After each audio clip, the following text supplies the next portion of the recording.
اعوذ باللہ من الشیطان الرجیم بسم اللہ الرحمن الرحیم یا ایہا الذین آمنوا اطیعوا اللہ واطیعوا الرسول واولی الامر منکم صدق اللہ العظیم وبلغنا رسولہ النبی الامی الکریم ونحن علی ذلک لمن الشاہدین والشاکرین والحمد للہ رب العالمین۔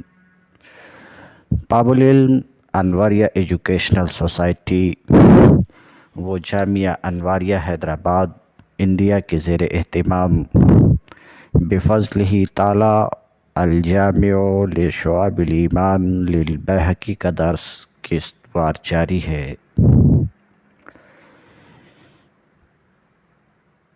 احادیث روایت ہو رہی ہیں، وہ احادیث جو امام عادل کی فضیلت، منصف حکمراں کی فضیلت اور ظالم حکمرانوں کے بارے میں جو وعید آئی ہیں، وہ احادیث آپ کے سامنے روایت ہو رہی ہیں۔ آئیے حدیث نمبر 7395 کی سماعت کرتے ہیں۔ یہ حدیث مروی ہے طاووس سے، وہ روایت کرتے ہیں اپنے والد سے کہ حضرت عمر بن خطاب رضی اللہ تعالی عنہ نے فرمایا، مجھے یہ بتلاؤ کہ اگر میں تم لوگوں پر اس شخص کو عامل مقرر کر دوں، گورنر مقرر کر دوں جس کو میں بہتر سمجھوں، اس کے بعد میں اس عامل کو انصاف کرنے کا حکم بھی دوں، تو کیا میں بحیثیت خلیفہ، بحیثیت امیر المومنین، بحیثیت حکمراں اپنی ذمہ داری پوری کر لوں گا جو مجھ پر ہے؟ تو لوگوں نے کہا جی ہاں، مطلب یہ ہے کہ آپ نے ایسا کر لیا تو آپ نے بحیثیت امیر المومنین، بحیثیت خلیفہ اپنی ذمہ داری پوری کر لی۔ تو لوگوں نے کہا جی ہاں، آپ کی ذمہ داری پوری ہو جائے گی، مگر انہوں نے فرمایا، یعنی حضرت عمر نے فرمایا کہ نہیں، بلکہ پوری نہیں ہوگی جب تک میں یہ نہ دیکھ لوں کہ اس نے، یعنی اس عامل نے اس پر عمل کیا ہے جو میں نے اس کو حکم دیا تھا یا نہیں کیا ہے۔ جب تک میں اس پر نظر نہ رکھوں، دیکھ نہ لوں، میں نے اپنی ذمہ داری پوری نہیں کی ہے۔ روایت نمبر 7396 حمید بن بلال سے روایت ہے، وہ کہتے ہیں کہ جب حضرت عمر رضی اللہ تعالی عنہ حضرت ابو بکر صدیق رضی اللہ تعالی عنہ کو دفن کر کے آئے تو منبر پر کھڑے ہوئے، اس کے بعد فرمایا، اے لوگو، اللہ نے مجھے تمہارے ساتھ اور تمہیں میرے ساتھ آزمائش میں وابستہ کر لیا ہے، اور میں اپنے ساتھی کا، یعنی حضرت ابو بکر صدیق رضی اللہ تعالی عنہ کا نائب بنایا گیا ہوں۔ اللہ کی قسم، حضرت عمر کہتے ہیں، اللہ کی قسم، تمہارے امور میں سے کوئی شے نہ حاضر ہوگی اور نہ کوئی شے ان میں سے غائب ہوگی۔ لوگوں نے کہا کہ اہل امانت اور حرم کے بارے میں کہتے ہیں۔ حمید کہتے ہیں کہ حضرت عمر رضی اللہ تعالی عنہ ہمیشہ اسی کیفیت پر رہے یہاں تک کہ وہ اس دنیا سے روانہ ہو گئے۔ روایت نمبر 7397 7397۔ معمر سے روایت ہے، وہ روایت کرتے ہیں ابن شہاب زہری سے کہ وہ عبد الملک بن مروان کے وہ روایت کرتے ہیں ابن شہاب زہری سے کہ عبد الملک بن مروان ایک اموی خلیفہ تھے۔ عبد الملک بن مروان کے پاس ایک یہودی آیا اور آ کر کہا کہ مجھ پر ہرمز کے بیٹے نے ظلم کیا ہے۔ تو عبد الملک بن مروان نے اس کی بات کی طرف، یعنی یہودی کی بات کی طرف توجہ نہ دی۔ پھر اس یہودی نے دوبارہ کہا، پھر اس نے تیسری بار کہا، مگر اس کے باوجود عبد الملک بن مروان نے توجہ نہ دی۔ تو اب اس یہودی نے اس سے کہا، یعنی عبد الملک بن مروان سے کہا کہ ہم لوگ اللہ کی کتاب تورات میں یہ مسئلہ پاتے ہیں کہ خلیفہ اس وقت تک ظلم و جور میں شریک نہیں ہوتا، حکمراں اس وقت تک ظلم و جور میں شریک نہیں ہوتا جب تک اس کے سامنے اس ظلم کو، مقدمہ کو پیش نہ کر دیا جائے۔ جب اس کے سامنے پیش کر دیا جائے، یعنی مقدمہ پیش کر دیا جائے اور وہ اس کو، اس ظلم کو تبدیل نہ کرے، پھر وہ خود بھی ظلم و جور میں شریک ہو جاتا ہے۔ ابن شہاب زہری کہتے ہیں کہ اس بات سے عبد الملک گھبرا گیا اور ابن ہرمز کو نمائندہ بھیج کر طلب کر لیا۔ روایت نمبر 7398۔ ابو مسلم خولانی کہتے ہیں کہ امام اور خلیفہ کی مثال ایک عظیم اور صاف چشمے کی طرح ہے جس سے پاکیزہ بہتا ہوا پانی ایک عظیم نہر کی طرف جاتا ہے۔ اب لوگ اس نہر میں گھس کر اس کے پانی کو گندا کر دیں تو ظاہر ہے کہ وہ کدورت، وہ گدلا پن انہی پر پڑے گی، اور جب کدورت ہو چشمے کی جانب سے تو وہ نہر کا پانی گندا ہو جائے گا۔ یہ فصل اس بات کے بیان میں ہے کہ بادشاہ، خلیفہ، امام وقت کی، صاحب اقتدار کی خیر خواہی کرنا اور ان کی نصیحت قبول کرنا۔ چنانچہ اس کے بابت احادیث جو آ رہی ہیں، اس عنوان کے تحت جو احادیث آ رہی ہیں وہ احادیث سماعت کرنی ہے، یعنی ان احادیث سے یہ بات معلوم ہوگی کہ حکمراں کی خیر خواہی کرنا چاہیے، ان کی نصیحت قبول کرنی چاہیے۔ چنانچہ حدیث نمبر 7399 حضرت ابو ہریرہ رضی اللہ تعالی عنہ سے روایت ہے۔ وہ کہتے ہیں کہ رسول اللہ صلی اللہ علیہ وسلم نے فرمایا، بے شک اللہ تعالی راضی ہوتا ہے تمہارے لیے تین چیزوں سے، یعنی تین چیزوں سے تم سے راضی ہوتا ہے اور تین چیزوں سے تم سے ناراض ہوتا ہے۔ تو تین چیزوں سے تمہارے لیے راضی ہوتا ہے، وہ اس بات سے راضی ہوتا ہے، یعنی اللہ تعالیٰ تم سے اس بات سے راضی ہوتا ہے کہ تم صرف اس کی عبادت کرو، یعنی اللہ تعالیٰ تم سے خوش ہوتا ہے اس بات سے کہ تم صرف اللہ کی عبادت کرو اور اس کے ساتھ کسی کو شریک نہ کرو۔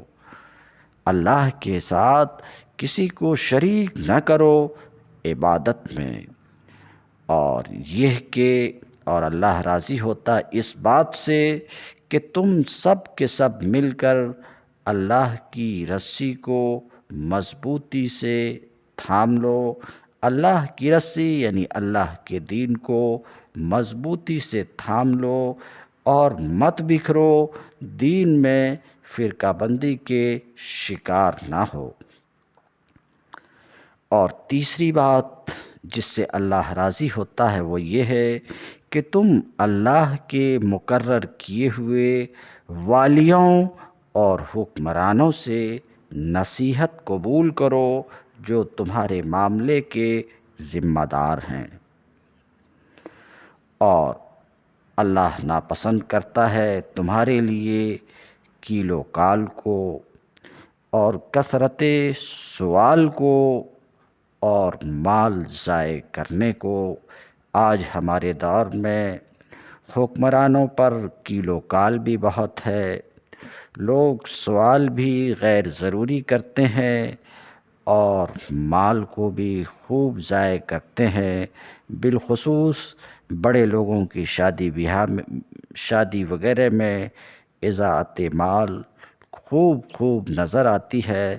الامان والحفیظ، یہ حدیث جسے ابھی آپ نے سنا، اس حدیث کو امام مسلم نے نقل کیا ہے سہل سے۔ حدیث نمبر 7400، حضرت تمیم داری سے روایت ہے، وہ کہتے ہیں کہ رسول اللہ صلی اللہ علیہ وسلم نے فرمایا کہ بے شک دین نصیحت ہے، یعنی خیر خواہی ہے، دین خیر خواہی کا نام ہے۔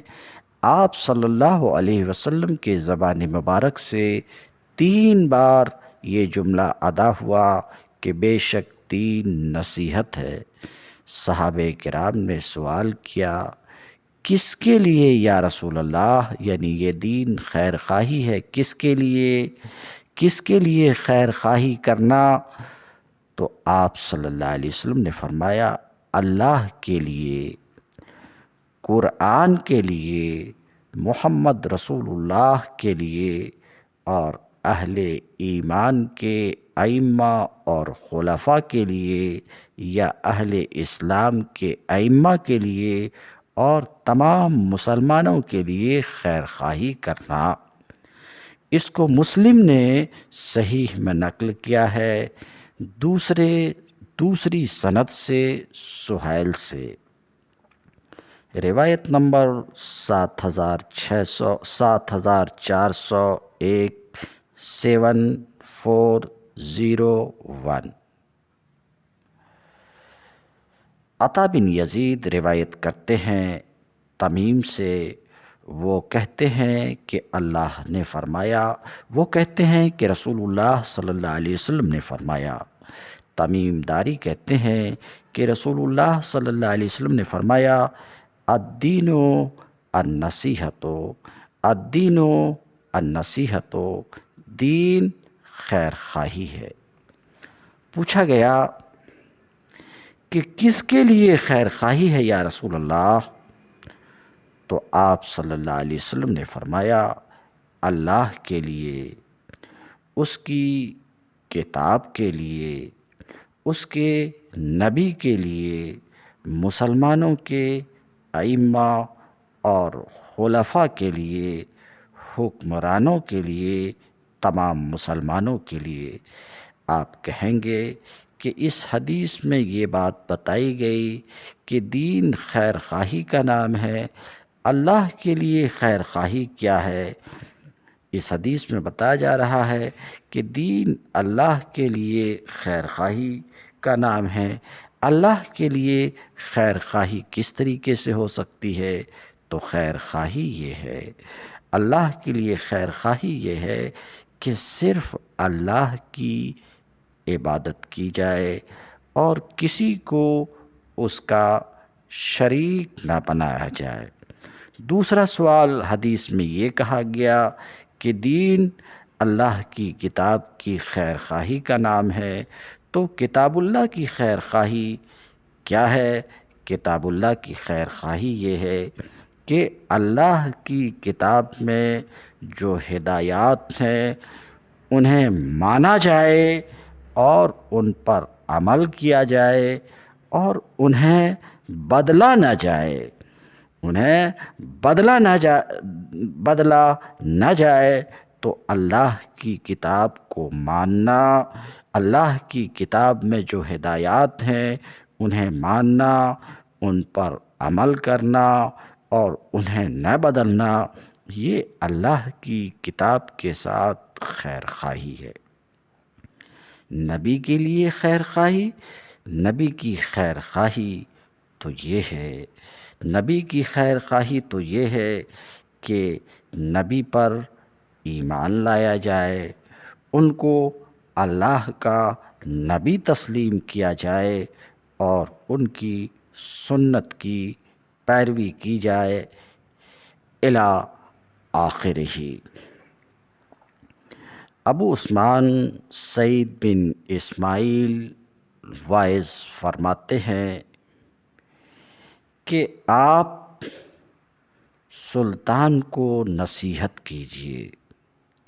رہ گئی تھی یہ بات کہ مسلمانوں کے ائمہ اور خلفاء کے لیے نصیحت، تو اس سلسلے میں ابو عثمان سعید بن اسماعیل کہتے ہیں کہ آپ سلطان یعنی بادشاہ کو نصیحت کیجیے، یعنی سلطان کی خیر خواہی کیجیے اور اس کے لیے کثرت کے ساتھ نیکی کی اور رشد و ہدایت کی دعا کیجیے، سلطان کے قول میں، عمل میں اور حکم میں، کیونکہ جب سلطان نیک اور صالح ہوں گے تو ان کے نیک اور صالح ہونے کی وجہ سے لوگ بھی نیک اور صالح بنیں گے۔ اور اپنے آپ کو بچائیے ان پر لعنت کرنے سے، سلطان پر لعنت کرنے سے، ورنہ وہ شر اور برائی میں اور زیادہ ہو جائیں گے، یعنی جب وہ زیادہ برے ہوں گے تو مسلمانوں کی مصیبت میں مزید اضافہ ہو جائے گی۔ بلکہ آپ ان کے لیے توبہ کرنے کی دعا کیجیے کہ اس سے وہ برائی چھوڑ دیں، لہٰذا اہل ایمان سے مصیبت ٹل جائے گی۔ اور بچائیے اپنے آپ کو ان کے پاس جانے سے، یعنی بادشاہ کے پاس جانے سے، اور بادشاہ کے تمہارے پاس آنے سے، ان کے لیے تصنع اور تکلیف کرنے سے، اور اس بات سے بھی کہ تم یہ چاہو کہ وہ تیرے پاس آئے، اپنے آپ کو بھی اس بات سے بچانا ہے، یعنی بادشاہ کے پاس جانے سے بھی بچنا ہے اور اس بات سے بھی بچنا ہے کہ بادشاہ آپ کے پاس آئیں۔ جتنی آپ کو استطاعت ہو ان سے دور بھاگتے رہیے جب تک وہ اپنی برائیوں پر قائم رہیں۔ اگر وہ توبہ کر لیں اور اپنے قول و عمل میں اور اپنے حکم میں برائی کو چھوڑ دیں اور اپنے طریقے کو صحیح کر لیں، تو پھر بادشاہ کے پاس جا سکتے ہو اور ان کے سب سے عزت بنانے سے، ان کے سبب سے عزت بنانے سے بچتے رہنا۔ ابو عثمان سعید اسماعیل نصیحت کرتے ہیں کہ ان کے سبب سے عزت بنانے سے بچتے رہنا تاکہ تم ان سے دور رہو اور شفقت و نصیحت کے اعتبار سے ان کے قریب رہو گے انشاءاللہ۔ بہرحال مسلمانوں کی جماعت کی نصیحت و خیر خواہی کا جہاں تک تعلق ہے وہ ان کے اخلاق و عادات پر ہوگی۔ جب تک اللہ کے لیے معصیت نہ ہو اور ان کے بارے میں اللہ کی تدبیر پر نظر رکھیے۔ بے شک اللہ تعالیٰ نے ان کے درمیان ان کے اخلاق کی تقسیم بھی خود کی ہے، جیسے ان کے درمیان اس کے رزق تقسیم کیے ہیں۔ اگر اللہ تعالیٰ چاہتا تو ان سب کو ایک دل پر جمع کر دیتا، یعنی سب کو نیک دل بنا دیتا۔ لہٰذا ان میں اللہ کی تدبیر پر، اس کی تقسیم پر نظر رکھنے اور غور کرنے سے غافل نہ ہو۔ تم جب اللہ کی نافرمانی دیکھو تو تم اللہ کا شکر کرو کہ اس نے ہی تم کو معصیت سے ہٹا دیا ہے، اور امر میں اور نہیں میں نرمی کرو، نفع پہنچانے میں اور صبر میں، سکینہ و وقار میں۔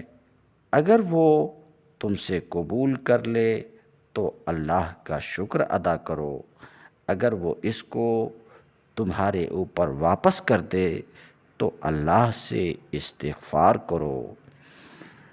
اس کوتاہی کرنے پر جو تم سے تمہارے امر و نہیں کرنے میں واقع ہوئی ہے، اور تجھے جو تکلیف یا پریشانی پہنچی ہے اس پر صبر کرو، بے شک یہ سب کچھ کرنا بڑی بات ہے۔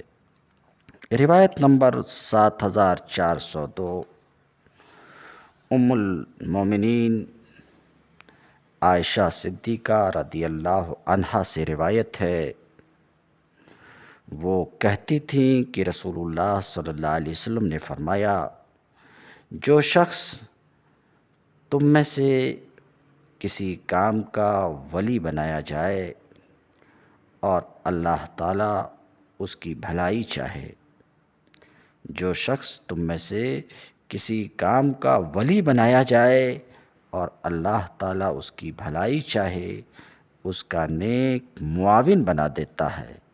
اگر وہ بھولتا ہے تو وہ اس کو یاد دلاتا ہے، اگر وہ یاد رکھتا ہے تو اعانت کرتا ہے۔ روایت نمبر حدیث نمبر 7403 حضرت ابو ہریرہ رضی اللہ تعالیٰ عنہ سے روایت ہے کہ رسول اللہ صلی اللہ علیہ وسلم نے فرمایا، جو بھی والی ہوتا ہے، حکمراں ہوتا ہے، اس کے دو رازداں ہوتے ہیں۔ جو بھی والی ہوتا ہے اس کے دو رازداں ہوتے ہیں مخفی طور پر۔ ایک مخفی رازدار ان کو اچھائیوں کی تلقین کرتا ہے اور برائی سے روکتا ہے، اور دوسرا رازداں اس کو نقصان پہنچانے اور تباہ کرنے میں کمی نہیں کرتا۔ جو شخص اس خفیہ رازداں سے بچ گیا، واقعی وہ بچ گیا، وہ در حقیقت دونوں میں سے ایسا ہوتا ہے جو اس پر غالب ہوتا ہے۔ کہا گیا ہے کہ اس سند میں ایک راوی ابو سلمہ سے کہا گیا ہے کہ اس سند میں ابو سلمہ سے ابو سعید سے مروی ہے۔ روایت نمبر 7404 حضرت ابو سعید خدری رضی اللہ تعالیٰ عنہ سے روایت ہے، وہ نبی کریم صلی اللہ علیہ وسلم سے روایت کرتے ہیں کہ آپ صلی اللہ علیہ وسلم نے فرمایا کہ اللہ نے کوئی نبی ایسا نہیں بھیجا اور نہ ہی کوئی خلیفہ ایسا بنایا مگر اس کے لیے دو رازداں دوست ہوتے ہیں۔ ایک رازداں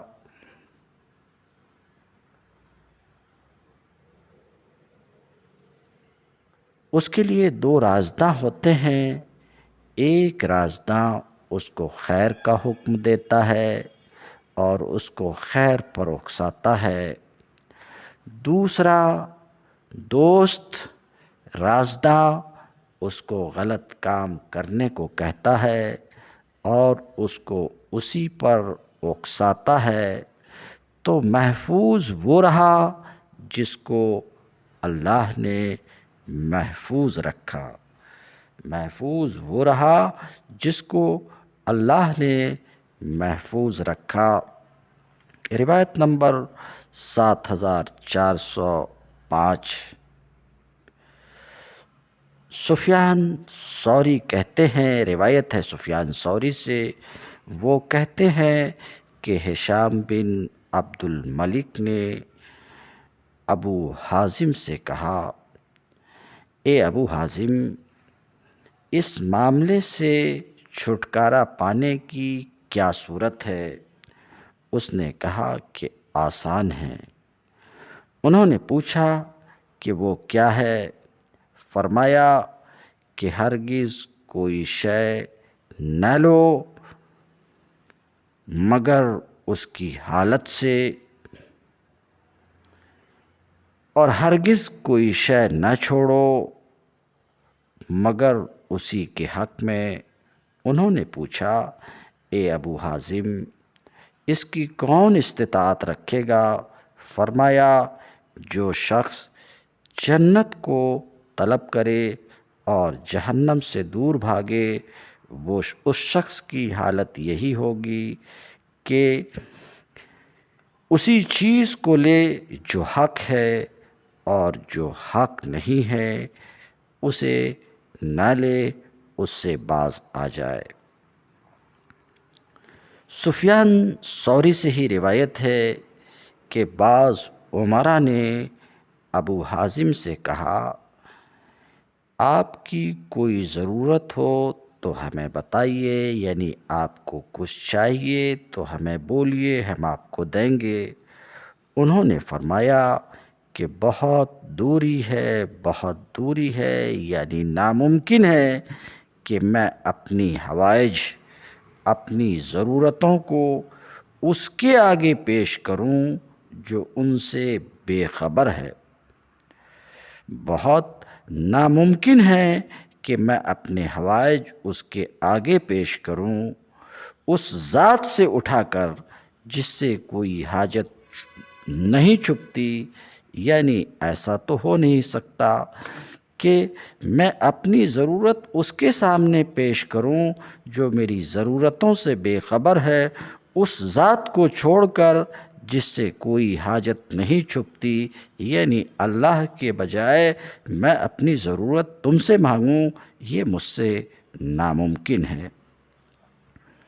اس میں سے جو کچھ وہ مجھے دیتا ہے، یعنی اللہ مجھے دیتا ہے، اسی پر قناعت کرتا ہوں، اور جس چیز کو وہ مجھ سے سمیٹتا ہے یعنی نہیں دیتا ہے، میں اس پر راضی ہوتا ہوں۔ کہتے ہیں کہ ابن شہاب نے کہا، اور جو کچھ میں جانتا ہوں یہ ہے کہ یہ اس کے پاس ہے۔ ابو حازم نے کہا، تو میں نے کہا اگر میں غنی ہوتا تو آپ مجھے پہچانتے۔ پھر میں نے کہا آپ مجھ سے بچ نہیں سکتے، تو میں نے کہا پہلے زمانے میں علماء ایسے ہوتے تھے، پہلے زمانے میں علماء ایسے ہوتے تھے کہ اگر ان کو بادشاہ طلب کرتا تو وہ بھاگتے تھے۔ بہرحال آج کے علماء علم طلب کرتے ہیں، جب وہ علم جمع کر لیتے ہیں تو اس علم کو بادشاہوں کے دروازے پر لے آتے ہیں اور بادشاہ ان سے دور بھاگتے ہیں اور علماء ان کی طلب میں ہوتے ہیں۔ یعنی پہلے کے دور کے علماء اور اب کے علماء میں فرق یہ ہے کہ پہلے بادشاہ علماء کے پیچھے بھاگتے تھے، یعنی بادشاہ علماء کو طلب کرتے تھے اور علماء ان سے بھاگتے تھے۔ اب یہ ہے کہ علماء بادشاہ کے طالب ہوتے ہیں اور بادشاہ ان سے بھاگتے ہیں۔ الامان والحفیظ۔